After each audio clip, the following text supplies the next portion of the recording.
తమిళనాడులో ఇద్దరు తండ్రి కొడుకులను లాకప్ డెత్ విషయంలో 9 మంది పోలీసులకు మదురై కోర్టు మరణశిక్ష విధించడాన్ని నేను స్వాగతిస్తున్నాను.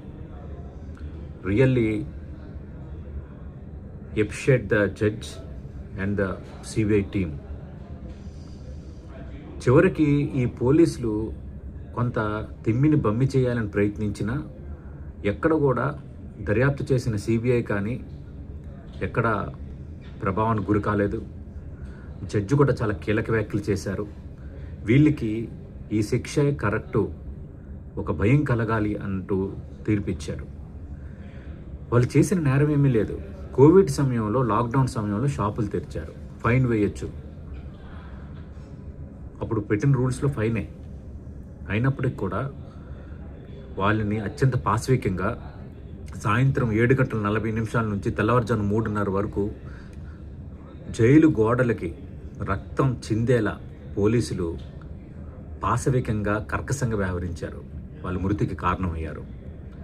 ఇదందరి పోలీసులకి ఒక బిగ్ వార్నింగ్. ఎందుకంటే లాకప్ డెత్ల విషయంలో తమిళనాడు ముందంజలో ఉంది.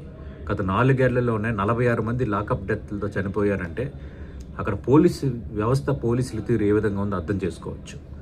అడపాదడపా మిగతా రాష్ట్రాల్లో కూడా జరుగుతున్నాయి. కానీ అంత ఈజీగా పోలీసులు ఒక కేసుని తిమ్మిని బమ్మి చేయాలన్నా, అమాయకులని అన్యాయంగా పట్టన పెట్టుకుని మేము తప్పు చేయలేదు, వాళ్ళే గాయాలు చేసుకున్నారని చెప్పాలని చూసిన న్యాయం మాత్రం నిలిచింది. ఇది అందరికీ కనువిప్పు. నచ్చినట్టుగా చట్టాన్ని చేతిలోకి తీసుకోవద్దు. చట్ట ప్రకారంగానే ఉండండి, చట్ట ప్రకారంగా దోషులను శిక్షించండి. కానీ నచ్చినట్టుగా చేయొద్దు, అధికార దుర్వినియోగానికి పాల్పడొద్దు.